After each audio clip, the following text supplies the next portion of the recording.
que le Christ nous a offert se multiplie en le donnant. C'est un trésor fait pour être dépensé, investi et partagé entre tous. Dimanche, avant la prière de l'Angélus, Benoît XVI a commenté la parabole des talents, rappelant que les richesses que Jésus nous a laissées en héritage sont sa parole, le baptême, la prière du Notre Père, son pardon, le sacrement de son corps et de son sang, en un mot, le royaume de Dieu, c'est-à-dire Dieu lui-même présent et vivant parmi nous. Il est faux d'accueillir ce don avec crainte, comme si celui qui, ayant reçu les sacrements, ensevelissait ses dons sous une couche de préjugés, sous une fausse image de Dieu qui paralyse la foi et les pauvres, trahissant ainsi les attentes du Seigneur. Il faut au contraire faire fructifier les dons en les partageant.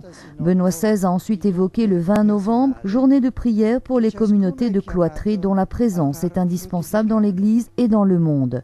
Puis s'exprimant en anglais, le pape a rappelé que ce dimanche est la journée consacrée au souvenir des victimes des accidents de la route. Il a appelé conducteurs, passagers et piétons à rester sobres et vigilants. Notre comportement sur les routes, a-t-il ajouté, doit être responsable et respecter les autres.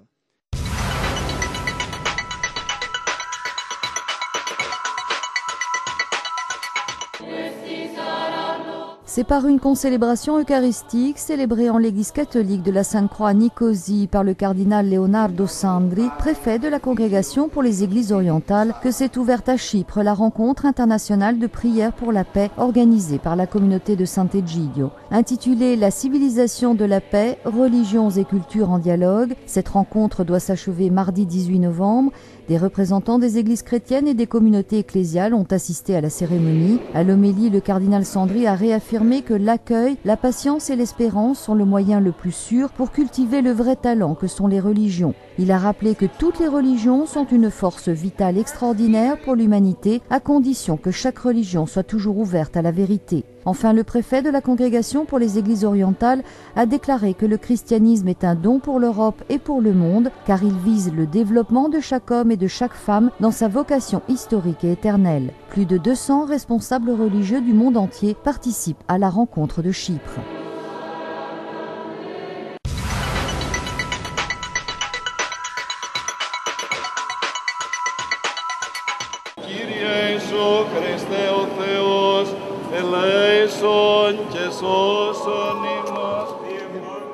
Pour la première fois, 6 cardinaux et 13 évêques catholiques ont participé à une liturgie orthodoxe dans l'église Sainte-Sophie de Strovolos à Nicosie. C'était dimanche à Chypre, 1 heure avant l'ouverture de la 22e rencontre internationale des religions pour la paix organisée par la communauté de Sant'Egidio et l'église orthodoxe chypriote.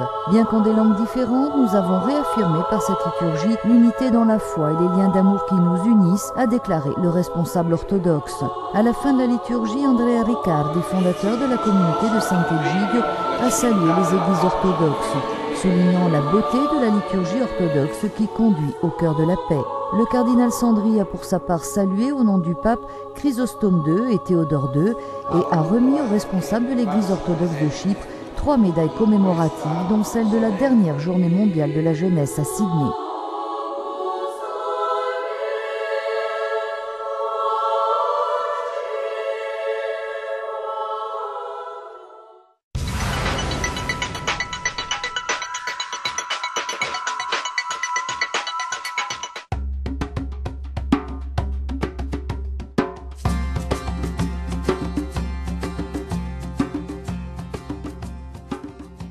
La rencontre interreligieuse qui a eu lieu à Chypre a fait revivre l'esprit d'Assise encouragé par Jean-Paul II. C'est ce qu'a déclaré le cardinal Stanislav Dziwisz, secrétaire du pape Karol Wojtyła, pendant tout son pontificat. À la cérémonie d'ouverture de la rencontre internationale, la civilisation de la paix, religions et cultures en dialogue, le cardinal a rappelé que Jean-Paul II était convaincu que la religion avait un rôle important à jouer. Ainsi, en 1986, il lui avait confié un jour une prière de toutes les religions pour la paix.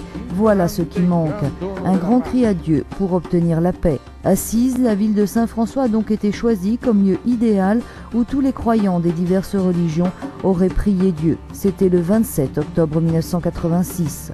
Souhaitant que la manifestation d'Assise ne reste pas un événement isolé, Jean-Paul II a appelé à répéter cette expérience et c'est la communauté de Sant'Egidio qui s'est depuis chargée de l'organiser.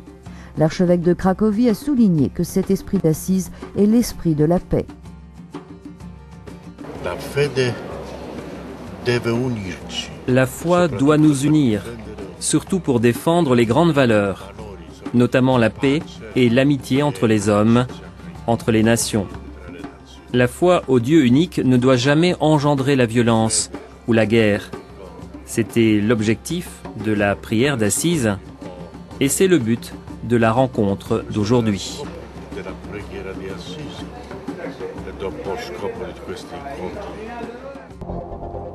Mario Marazziti, porte-parole de la communauté de Sant'Egidio, grande organisatrice de rencontres internationales et interreligieuses, explique depuis l'île de Chypre ce que peuvent apporter les religions dans un monde en crise. Les religions aident à trouver ce qui compte dans la vie et donc à travailler pour un monde plus juste. Ici, nous devons réapprendre les religions du vivre ensemble.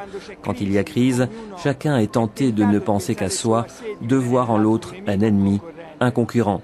Les religions ont la capacité de donner de l'espérance à l'homme et aujourd'hui la femme et l'homme de notre temps doivent œuvrer pour un monde différent car nous sommes comme après une guerre mondiale et qui n'est pas finie.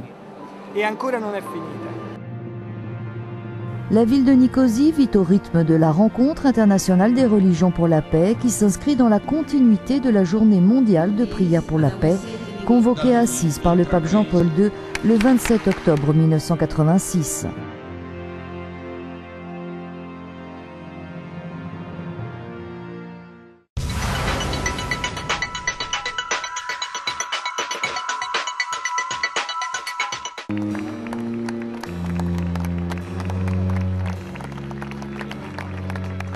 Plus de 200 responsables religieux du monde entier ont participé mardi à la prière commune pour la paix, dernier volet de la grande rencontre des religions et des cultures organisée par la communauté de Sant'Egidio et l'Église orthodoxe de Chypre. La cérémonie a été marquée par la signature d'un appel à la paix demandant aux nations de fonder un nouvel ordre mondial de paix. Nous vivons un passage difficile de l'histoire. La crise économique qui étrangle le monde ébranle beaucoup de nos certitudes. Beaucoup regardent l'avenir avec pessimisme. Et si les plus riches n'aident pas le grand monde des pauvres, cette crise leur coûtera cher, soulignent les responsables religieux qui estiment que l'heure n'est pas au pessimisme, mais qu'il est temps d'écouter toutes ces souffrances.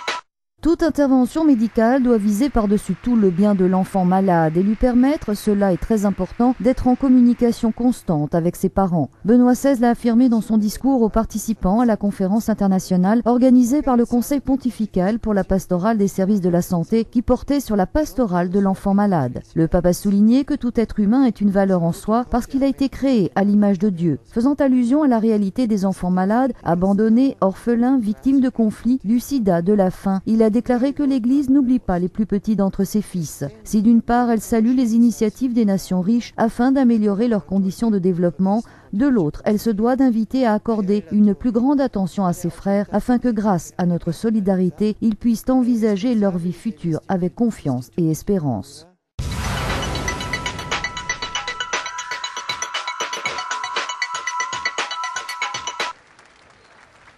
C'est au thème de la justification que Benoît XVI a consacré sa catéchèse à l'audience générale. Avec saint Paul, a-t-il souligné, il nous faut reconnaître que seule la grâce du Seigneur nous a permis de participer à son corps qui est l'Église. La lettera ai Filippesi ci offre una toccante testimonianza del passaggio di Paolo. La lettre aux Philippiens nous offre le témoignage touchant du passage de Paul d'une justice fondée sur la loi et acquise par l'observance des œuvres prescrites à une justice fondée sur la foi dans le Christ. Il avait compris que tout ce qui lui était apparu jusqu'ici comme un gain n'était en réalité qu'une perte aux yeux de Dieu. C'est pourquoi il avait décidé de miser toute son existence sur Jésus-Christ, le trésor caché dans le champ et la perle précieuse sur laquelle investir tout le reste n'étaient plus les œuvres de la loi, mais Jésus-Christ, son Seigneur. Non erano più le opere della legge, ma Gesù Cristo, il suo Signore.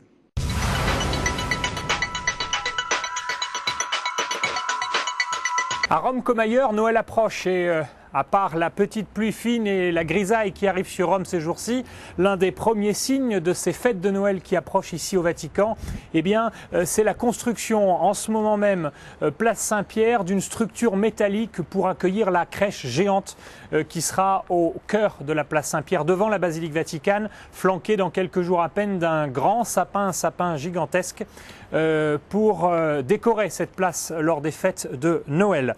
Mais avant de découvrir les santons de la crèche du Vatican, nous allons rentrer dimanche prochain dans le temps liturgique de l'Avent, temps de préparation aux fêtes de Noël. Au Vatican, Benoît XVI va présider les premières vêpres du dimanche de l'Avent. Ce sera samedi prochain à 17 h, une célébration à suivre dans la basilique Saint-Pierre et à suivre sur KTO en direct. Le 8 décembre prochain, Benoît XVI se rendra au cœur de Rome pour la fête de l'Immaculée Conception de la Vierge Marie. Benoît XVI qui se rendra place d'Espagne à Rome pour rendre hommage à la statue de la Vierge qui s'y dresse depuis la moitié du XIXe siècle. Au cours du temps de l'Avent, Benoît XVI et les responsables de la curie seront invités à écouter à 3 reprises les prêches du prédicateur de la maison pontificale, le père capucin Raniero Cantalamessa.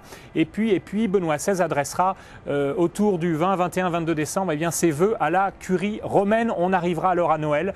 Dans la nuit de Noël, le 24 au soir, exactement à minuit, Benoît XVI présidera la solennelle messe de minuit, messe de la nuit, dans la basilique Saint-Pierre. Et le lendemain, il apparaîtra à la loggia centrale, le balcon central de la basilique Vaticane, pour sa traditionnelle bénédiction Urbi et Orbi, la bénédiction à la ville et au monde.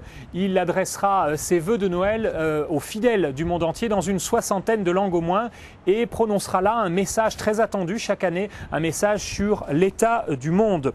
Pour ouvrir l'année nouvelle, enfin, Benoît XVI célébrera le 31 janvier au soir les premières vêpres de la fête de Marie, très sainte Mère de Dieu. Et puis le 1er janvier, il célébrera une messe à 10 h en présence du corps diplomatique dans la basilique Saint-Pierre, une traditionnelle messe là encore pour la journée mondiale de la paix. Ce sont une série de rendez-vous que vous ne manquerez pas évidemment sur l'antenne de KTO. Quant à moi, je vous souhaite de bien rentrer dans l'Avent, une bonne préparation à Noël et je vous dis à la semaine prochaine.